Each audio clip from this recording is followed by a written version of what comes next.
The sky was calm when Flight 237 lifted off from New York. Families settled in. Businessmen opened their laptops. Children pressed their faces against the windows. Among them sat Elena Carter, a woman in her late 30s. To the other passengers, she looked ordinary, headphones on, a book in her lap. But inside her heart lived a silence louder than thunder. Once, she had been a decorated Air Force pilot. Once, she had commanded the skies with confidence.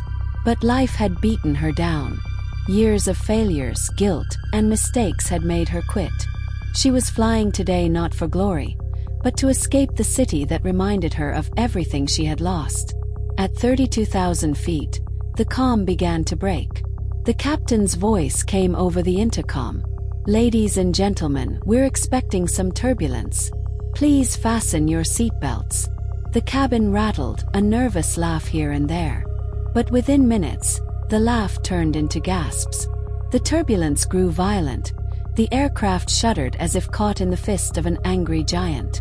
A mother hugged her crying daughter. An elderly man clutched the armrest, whispering prayers. Suddenly, the lights flickered. The captain's voice returned, this time heavy with strain. We've lost one engine. They come. We are working on it." The cabin filled with whispers. Did he say engine? Oh my God, what's happening? Are we going to crash? Elena closed her eyes. She had heard that tone before. The tone of a pilot fighting panic while holding on to hope. Memories surged back. Missions gone wrong, comrades lost, her own mistakes. She wanted to stay seated, to remain hidden in the crowd. But something inside her refused. She stood up. "Excuse me," she said to the flight attendant. Her voice steady though her hands trembled. "I need to speak with the captain. I'm a former Air Force pilot." The attendant's eyes widened. "Ma'am, please sit down." "No. Every second counts. If he can't stabilize the aircraft, we all go down." Within moments, Elena was ushered into the cockpit.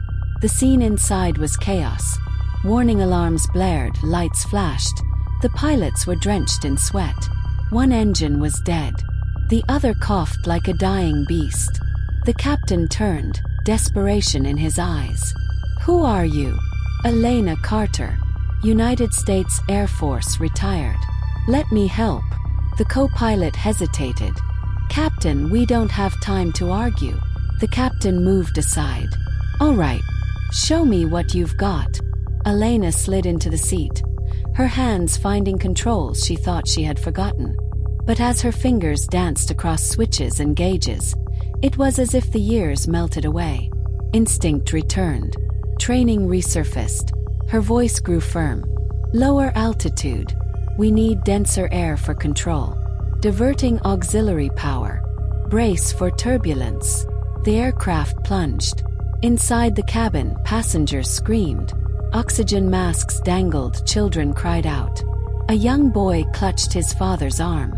"Daddy, are we going to die?" The father, voice breaking, whispered, "No, son. Someone up there will save us." Back in the cockpit, Elena gritted her teeth. Sweat dripped down her forehead. She whispered to herself, "Not today. Not like this." A violent jolt shook the plane. The last engine sputtered. Silence fell for a terrifying second. "Engine rebooting," Elena announced, her voice steady. The turbine roared back to life, weaker than before, but alive. The captain exhaled in disbelief. "You just saved us." "Not yet," Elena replied. "We're still too heavy. Prepare for emergency landing." The control tower crackled in her headset. "Flight 237, you are too low, too unstable. You won't make it." Elena's voice cut through. "Watch me." The runway appeared in the distance, a thin strip of hope. The passengers, pale and trembling, felt the descent.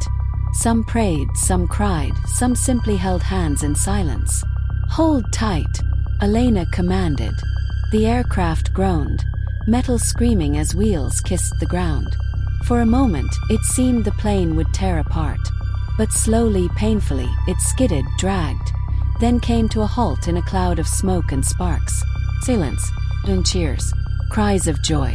Passengers unbuckled, embracing strangers as if they were family. The little girl who had cried earlier ran to the cockpit door.